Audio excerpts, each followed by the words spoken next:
Sewing up the clutch clasp. This technique is used for the hold it tight clutch.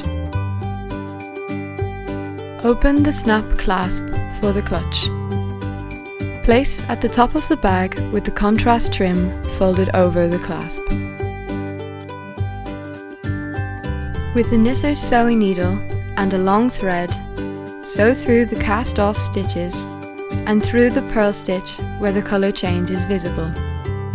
If you stitch from cast-off stitch to matching colour change stitch, it ensures that the stitching is even and the knitting will not bunch up.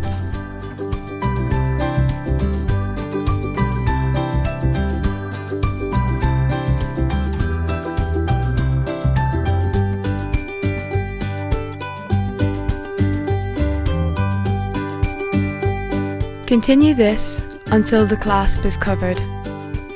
When stitching is finished, knot your thread and weave in the ends. In this video, I used Wool & the Gang's Jersey Be Good yarn.